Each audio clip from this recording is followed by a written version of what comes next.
Olá, meu nome é Thiago Dourado. Hoje no Basivete vamos falar aqui um pouco sobre calcificação patológica, pigmentação e pigmentos patológicos. Estamos aqui com dois médicos veterinários patologistas, Antoniel Gonçalves e Tony Alisson. Olá, doutor. O que você pode falar sobre pigmentação e pigmentos? Há alguma diferença? Olá. Bom, existe sim. A diferença do pigmento e a pigmentação, pois o pigmento é a designação dada para a substância que possui cor própria e que tem origem, composição química e significado biológico diversos. Já a pigmentação é o processo de formação ou acúmulo normal ou patológico de pigmentos em certos locais do organismo. Então, para que podemos entender melhor, tem como você explicar o que é pigmentação? Bom, as pigmentações são divididas em duas classes. A pigmentação exógena é a pigmentação que causará a patologia. E a pigmentação endógena é a patologia que causará a pigmentação. Sendo essa ainda dividida em duas, hemáticas e melânicas. Quando o senhor fala de pigmentação exógena, significa que vem do meio externo para o corpo? Esses pigmentos ele pode penetrar no organismo juntamente com o ar inspirado, com alimentos deglutidos ou até mesmo por via parenteral, que é o caso de injeções e tatuagens. Os pigmentos ele se depositam em geral nos pontos dos primeiros contatos com a mucosa ou a pele, podendo ali ficar ou ser eliminado, transportado para outros locais, como a circulação sanguínea e linfática ou por macrófagos. Mas esse tipo de pigmentos também se dividem? A pigmentação exógena pode ser dividida nos seguintes tipos: antracose, siderose, argíria, bismuto, tatuagem, saturnismo, tatuagem por amálgama. O senhor poderia explicar cada uma delas? Sim, eu vou começar pela antracose. Esse tipo de pigmentação é por sais de carbono.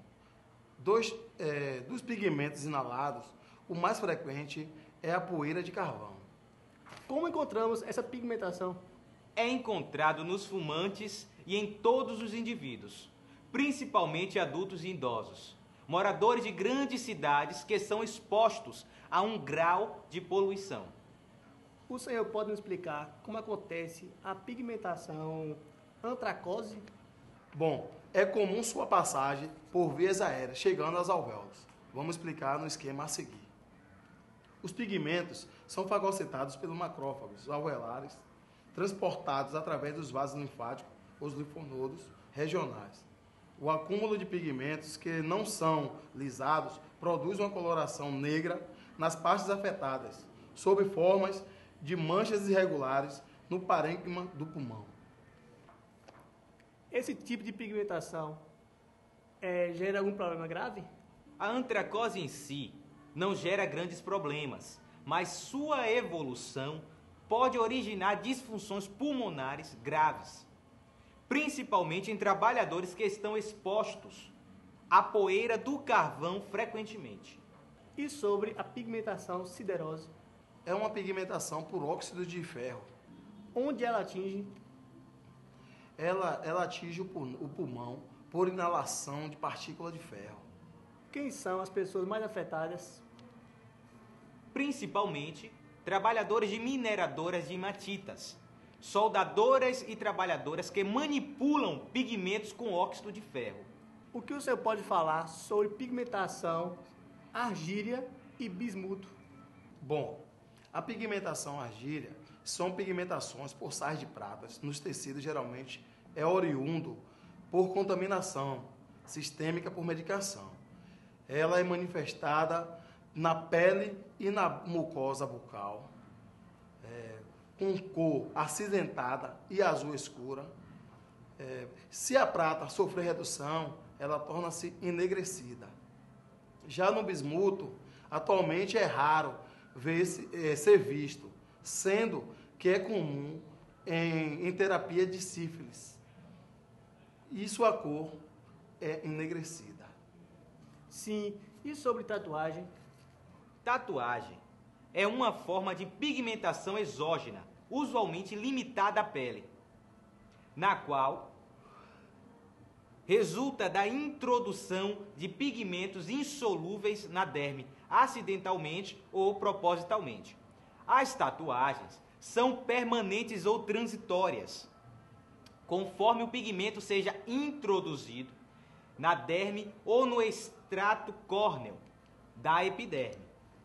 É feita por sais de enxofre, mercúrio, ferro e entre outros corantes. A cor varia. Tipo de pigmentos presente. E tatuagem amálgama?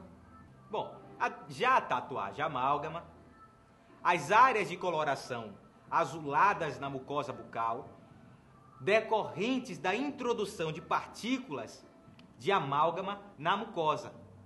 Essa introdução pode ser feita devido a uma lesão na mucosa, no lugar da restauração, no momento da introdução do amálgama na cavidade.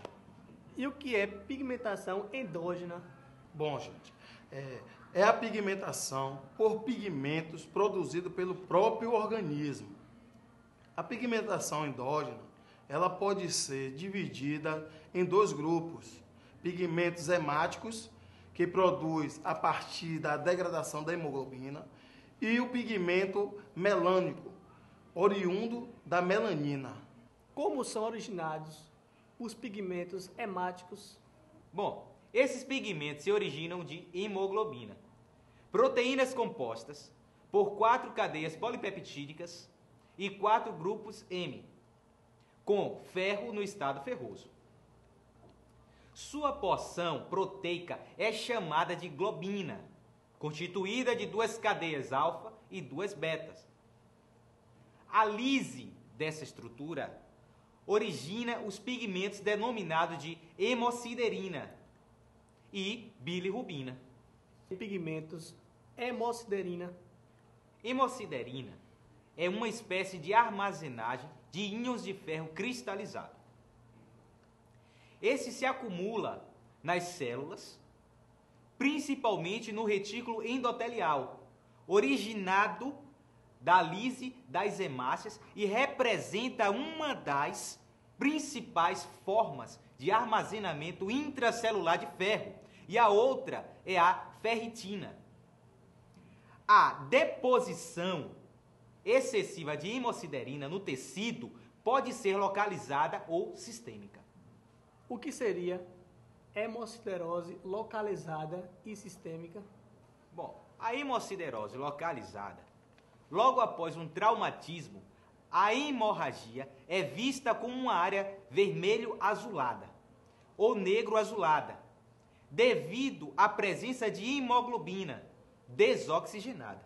Com o início da degradação da hemoglobina e a formação de biliverdina e bilirrubina, a pele adquire tonalidades verde-azulada e amarelada.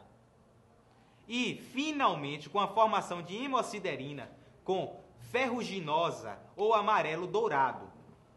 Agora, no caso da hemosiderose sistêmica, ocorre em consequência do aumento da absorção intestinal do ferro, observado especialmente nas anemias hemolíticas e após transfusões de sangue repetidas.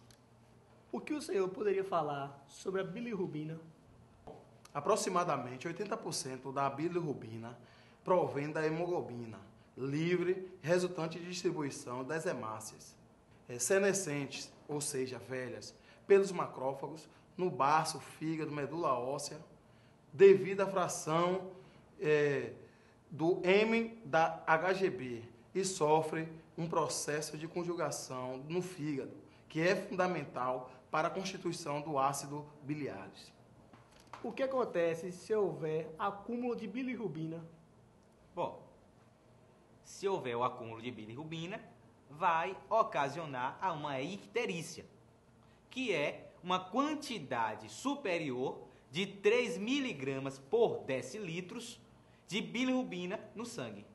O que o senhor poderia falar sobre icterícia? Bom, eu posso dizer que a icterícia ela é classificada em 3 tipos. O primeiro tipo é a pré-hepática hemolítica, que é qualquer agente que cause hemólise e que a quantidade de bilirrubina liberada exceda a capacidade de conjugação e eliminação do fígado. Observa-se o acúmulo de bilirrubina não conjugada. O segundo tipo que eu classificaria seria a icterícia hepatocítica, que é a lesão direta dos hepatócitos, impedindo o metabolismo da bilirrubina. Ocorre nas hepatites e nas neoplasias. Observa-se o acúmulo de bilirrubina conjugada e não conjugada. Já o terceiro tipo, para nós finalizarmos essa questão da icterícia, é o seguinte, é o pós-hepática, que é chamada vulgarmente como defeito no transporte, que é caracterizada pela obstrução ao fluxo normal da bile. A bilirrubina conjugada não atinge o intestino. Observa-se o acúmulo de bilirrubina conjugada. Doutor, o que o senhor pode falar sobre hematoidina? São pigmentos de coloração mais amareladas que a hemosiderina. Não possui ferro, semelhante à bilirrubina, formando-se em locais com pouco oxigênio. Vocês poderiam falar um pouco sobre pigmentos melânicos? Bom, os pigmentos melânicos são produzidos por melanoblastos. A melanina tem cor castanho enegrecido, sendo responsável pela coloração das mucosas, pele, globo ocular, neurônios, cabelos e etc. O processo de síntese da melanina é controlado por hormônios, principalmente da hipófise e da suprarrenal, e pelos hormônios sexuais. Caso haja uma disfunção nessas glândulas, pode gerar uma alteração na produção de melanina, causando um aumento generalizado ou uma exposição a raios solares, ou seja, a raios UV.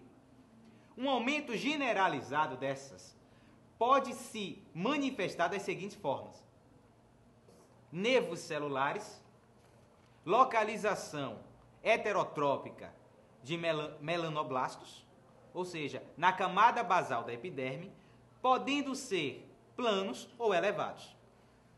E os melanomas? Os melanomas, elas são manchas escuras de naturezas cancerosas. Ocorre o aumento de melanócitos, nos quais encontram-se totalmente alterados, originando um tumor maligno.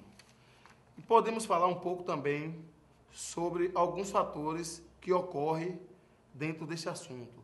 No caso das sardas, manchas mangólicas, vitílicos. As sardas são hiperpigmentações da membrana basal causadas por melanoblastos.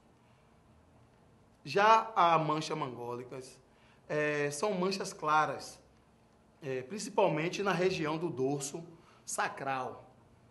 O vitiligo ela é causada pela diminuição da quantidade de melanócitos produtores de pigmento na epiderme, manifestando clinicamente como manchas claras. O vitiligo ele é uma doença autoimune. Já o albinismo é forma recessiva autossômica, localizada na região do crânio. Os melanócitos encontram-se em números normal, mas não produzem esse pigmento.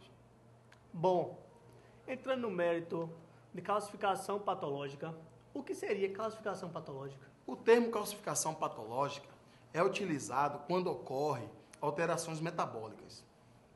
celulares, levando à disposição de sais, principalmente de cálcio, em locais onde não é comum tal processo, como artérias, cartilagens, válvulas cardíacas, etc., tornando-as mais rígidas. Ou seja, uma calcificação fora do tecido ósseo, devido a uma alteração da atividade normal do corpo. Existem 3 tipos de calcificação. No caso da distrófica, a metatástica e litíase. Como podemos diferenciar a calcificação distrófica, metastática e litíase? Existem 3 tipos de calcificação. A distrófica, metastática e litíase. Vamos falar um pouco de cada uma delas. Simples. Quando ocorre o acúmulo de sais em tecidos provenientes lesados, com necroses e os mortos por inflamação, a aterosclerose, por exemplo, facilita a deposição de sais e consequente formação de placas. Por exemplo, a arteriosclerose ela é caracterizada pela formação de placas de arteromas sobre as paredes arteriais. Tem muitas causas, como o consumo excessivo de gorduras. Isso chamamos de calcificação distrófica. Porém, esse tipo de calcificação pode ser classificado de 2 tipos: intracelular e extracelular. A intracelular, ela ocorre em mitocôndrias de células mortas. E a extracelular, ela ocorre em vesículas limitadas por membranas de células mortas. Além de exemplo anterior, temos também necrose de coagulação, infarto, necrose caseosa, tuberculose, litopédios, fetos mortos retidos, necrose de tumores malignos, carcinomas de tireoide, necrose por inflamação e pleurite e pericardite. Completando o que o colega acabou de falar, a metastática ocorre em tecidos normais. Não é necessário lesão prévia. Resulta da hipercalcemia, que tem como causa aumento do paratormônio, estimulando a retirada de cálcio dos ossos e sua liberação na corrente sanguínea. A destruição óssea, ou seja, tumores na medula óssea. Distúrbios relacionados à vitamina D, intoxicação e também insuficiência renal. Pode ocorrer em qualquer local do corpo, mas com predisposição por válvula aórtica na sua túnica média, coração no interstício muscular, rins no epitélio tubular e interstício renal, raro no glomérulo, pulmão na parede dos alvéolos, mucosa gástrica, na túnica própria e membrana basal das glândulas, muito comum em bovinos e ovinos, gerando calcificação dos tendões flexores dos membros anteriores e osteoartrite em carpo e taço. Já no caso da litíase, é um termo utilizado para designar formações pétreas, ou seja, pedras, vulgarmente falando, pode ser de cálcio, de colesterol, de urato e etc. Principalmente nesses 2 locais em que citarei agora, que é nas vias urinárias e na vesícula biliar. Terminando aqui mais um programa Base VET, queria agradecer meus colegas Antoniel Gonçalves e Tony Alisson. E alguém que tiver alguma dúvida, pode entrar em contato com o nosso canal, Base VET, ou pelo nosso e-mail. E até a próxima.